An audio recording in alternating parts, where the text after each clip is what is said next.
오늘 함께 나누실 말씀은 구약 성경 창세기 7장 1절에서 12절인데 우리를 준비시키시는 하나님이란 제목의 메시지를 함께 나누도록 하겠습니다.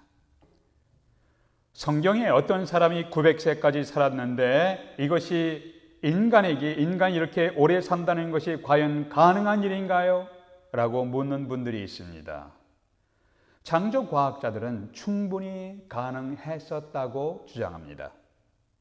노아 시대에 홍수 심판 때 처음으로 이 땅에 이 지구에 비가 왔습니다. 그 이전에는 이 땅에 비가 왔다는 기록이 없습니다. 그러니까 지구를 둘러싼 이 대기권이 마치 물주머니 같은 것이 형성되어서 지구를 둘러싸고 있었습니다. 태양빛은 지구를 둘러싼 물을 통과해서 사람에게 왔기 때문에 자외선 영향은 지금보다 훨씬 적은 좋은 환경 속에 살았습니다. 이렇게 좋은 환경이 조성되었기 때문에 얼마든지 900세나 1000세까지도 사는 것이 가능했었다고 주장합니다. 그러나 지구를 둘러싸고 있는 물주머니가 터졌습니다. 11절 12절에서 하늘의 창문들이 열렸다고 했습니다. 40주야를 비가 땅에 쏟아졌더라. 하늘의 창문들이 활짝 열렸습니다. 40일 40주야를 비가 땅에 쏟아졌습니다. 이러한 홍수 이후에 인간의 수명이 100세대로 뚝 떨어지기 시작했습니다. 홍수 심판 이후에 인간의 수명은 100세 전으로 이 땅에서 마무리 지어야 하는 삶의 운명에 처하게 됩니다. 홍수에 대한 구체적인 묘사가 6장에도 나오는데 6장 19절에서 암수 한 쌍씩 방주로 이끌어들여 암수 한 쌍씩에 그런데 7장 2절에서는 좀 다르게 표현됩니다. 너는 모든 정결한 짐승은 암수 7씩 부정한 것은 암수 2씩을 내기로 취하여 라고 좀 더 자세하게 구체적으로 언급되어 있습니다. 이것은 기본적인 암수 한 쌍 외에 특별히 정결한 짐승은 암수 7씩 취하라고 말씀하신 겁니다. 그런데 왜 어떻게 해서 정결한 짐승을 압도적으로 많이 방주에 두라고 했을까요? 이것이 오늘 메시지의 초점입니다.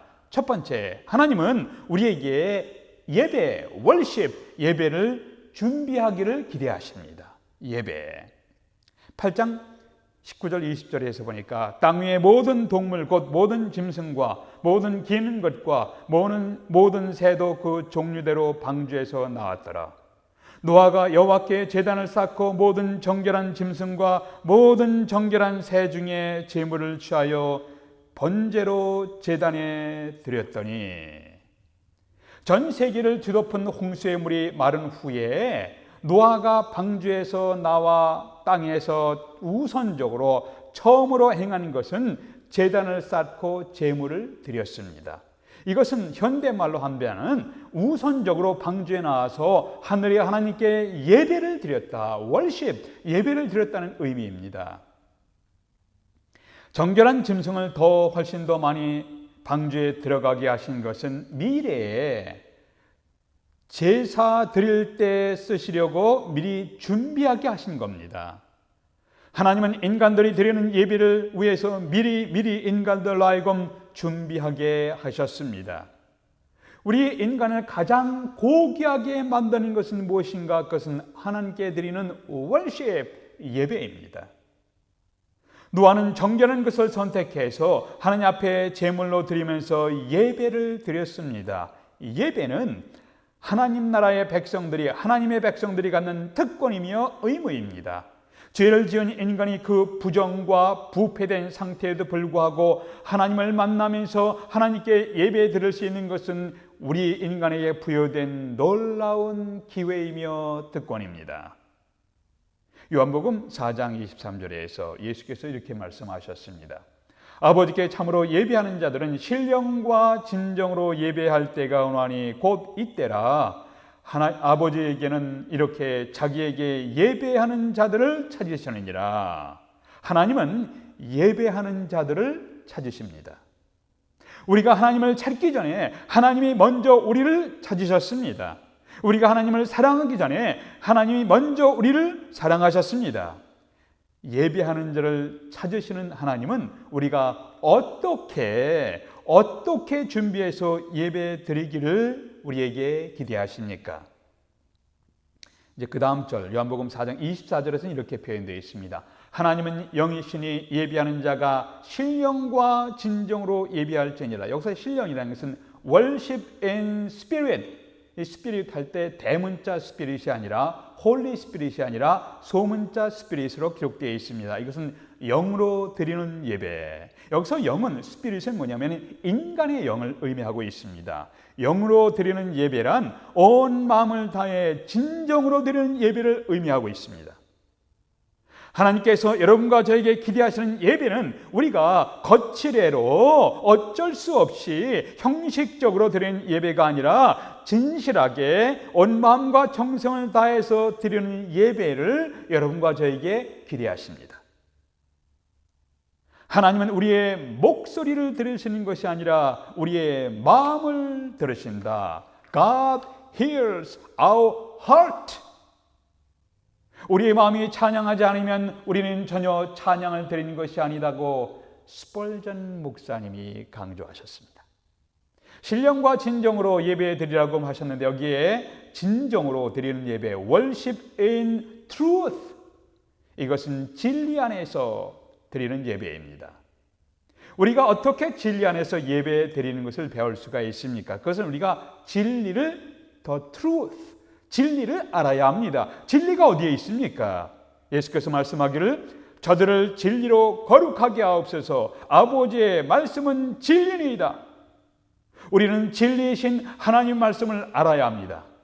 성경을 통해서 하나님에 대해서 제대로 알지 못하면 깊이 있는 풍성한 예배를 드리기가 어렵습니다. 하나님의 사랑, 성경을 통해서 알죠. 하나님의 의로우심, 하나님의 인내하심, 하나님의 평화, 죄에 대한 하나님의 심판, 경건한 삶에 대한 하나님의 축복, 하나님을 더욱 깊이 있게 알게 되면서 우리는 더 감동적인 예배를 드릴 수가 있습니다. 신학을 조금 신앙적으로 좀 깊이 있게 연구하는 분들은 아실 것입니다. 칼 바르트라는 유명한 학자가 말하기를 기독교인들의 예배는 인간의 삶에 있을 수 있는 가장 고귀하고 가장 영광스러운 행동이라고 표현했습니다. Most urgent, most glorious action. 가장 귀하고, 여러분과 제가 이 땅에 살아가고 있지만 가장 귀하고 가장 영광스러운 행동이 무엇이냐? worship service, most urgent, most glorious action. 참 아름다운 표현입니다. 인류학자들에 의하면 이 지구상에서 아직도 짐승들을 우상신으로 삼는 족속들이 많다고 합니다. 소를 우상으로 숭배하는 나라가 있습니다. 고양이를 우상신으로 숭배하는 나라도 있습니다. 흥미있는 것은 소를 숭배하는 인도에 가면 그 숭배하였던 사람들의 성품이나 행동이 소를 많이 닮았다고 합니다. 고양이를 숭배하는 족속들은 고양이같이 눈이 변한다고 합니다. 이것이 바로 바라봄의 법칙입니다. 우리가 바라보는 대상을 닮아가게 됩니다. 우리가 무엇을 바라보느냐에 따라서 우리의 인생이 달라집니다. 여러분은 무엇을 바라보고 계십니까? 우리 마음의 시선이 영광스러운 하나님을 바라보면 거룩하신 하나님을 닮아가게 됩니다. 예배를 가장 간단하게 정의한다면 이것은 하나님을 바라보는 행위라고 볼 수가 있습니다. 다양한 제목들로 하나님께 기도하며 아뢰지만 우리는 기도하면서 하나님을 바라봅니다. 찬양의 주제도 다양하지만 우리는 찬양하면서 하나님을 바라봅니다. 설교의 주제도 다양하지만 우리는 성경의 의미를 선포하는 설교를 들으면서 하나님을 바라봅니다. 결과는 하나님을 닮아가게 됩니다. 우리가 예배를 잘 준비해서 드리면서 우리는 하나님을 닮아가게 됩니다. 그러나 예배를 소홀히 하면 세상의 것을 닮아갑니다. 여러분 자신이 언제 세상의 것들을 닮아가는지 자세히 자신을 관찰해 보십시오. 그것은 예배를, 말씀을, 성경을 소홀히 할 때예요. 그러나 예배를 규칙적으로 드리면서 하나님을 바라보면 하나님의, 주님의 거룩한 성품을 닮아가게 됩니다.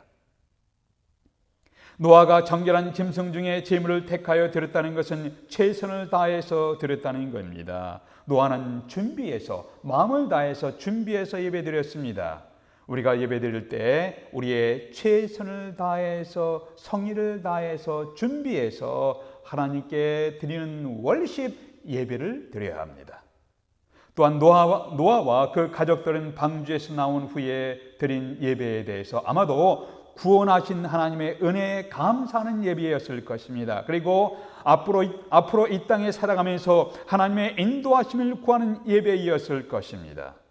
하나님은 우리가 잘 준비해서 질서가 있고 자유함이 있는 예배, 예수 그리스도에 대한 신앙 고백과 감사함이 있는 예배를 드리기를 기대하십니다. 두 번째, 하나님은 우리에게 먹을 양식 준비하기를 기대하십니다. 첫 번째, 하나님 우리에게 예배 준비하며 예배 준비된 예배를 드리기를 기대하십니다. 두 번째는 하나님 우리에게 먹을 양식을 준비하기를 기대하십니다. 창세기 9장 2절 3절에서 보니까 땅의 모든 짐승과 공중의 모든 새와 땅에 기는 모든 것과 바다의 모든 고기가 너희를 두려워하며 너희를 무서워하리니 이는 너희의 손에 붙이었음이라. 무릇 산 동물은 너희의 식물이 될지라. 산 동물들은 너희의 식물이 될지라. 채소같이 내가 이것을 다 너희에게 주노라. 이것은 하나님이 인간들에게 채소뿐만 아니라 육식을 허락했다는 말씀입니다.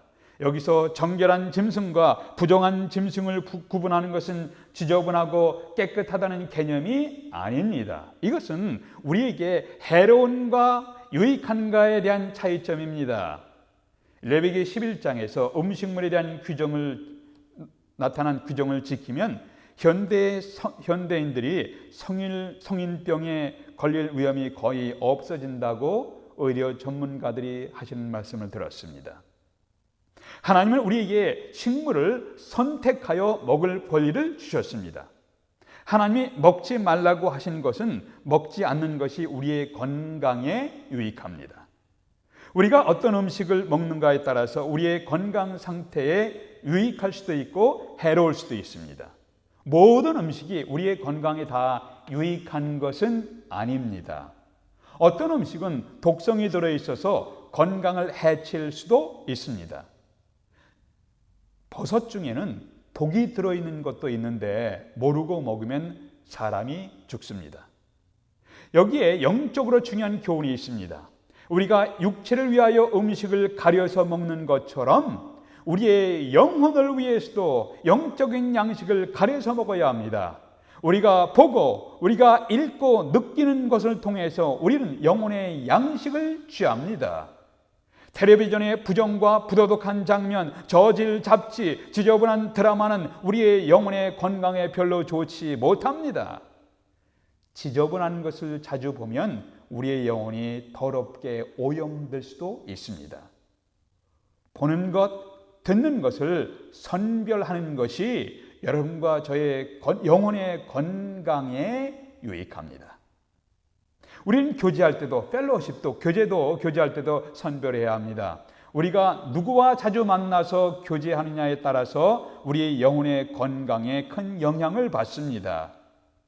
인생을 염세적으로 생각하며 이 망할 놈의 세상이라고 한탄하면서 늘 부정적이고 늘 불평과 불만을 늘어놓는 사람들과 자주 만나면 우리들의 영혼이 깊은 부정적인 영향을 받게 될 수도 있습니다. 우리가 만나서 성경 말씀을 나누고 기도하며 찬양하는 것은 우리의 영혼이 거룩하신 하나님을 바라보게 하는 것입니다. 하나님의 거룩한 진리의 말씀으로 우리 영혼을 먹이고 하나님의 은혜에 찬양하고 기도하면서 하나님을 바라보면 우리의 영혼이 강건하게 성숙됩니다. 우리가 다른 성도들과 함께 하나님을 찬양하면 우리 영혼이 더욱 정결하게 됩니다. 이것이 찬양의 정화 기능입니다. 우리가 다른 성도들과 함께 열심히 기도하면 우리의 영혼이 더욱 정결하게 됩니다. 이것이 기도의 정화 기능입니다. 우리가 다른 성도들과 함께 진정으로 신령과 진정으로 예배드리면 우리의 영혼이 더욱 정결하게 됩니다. 이것이 예배의 정화 기능입니다.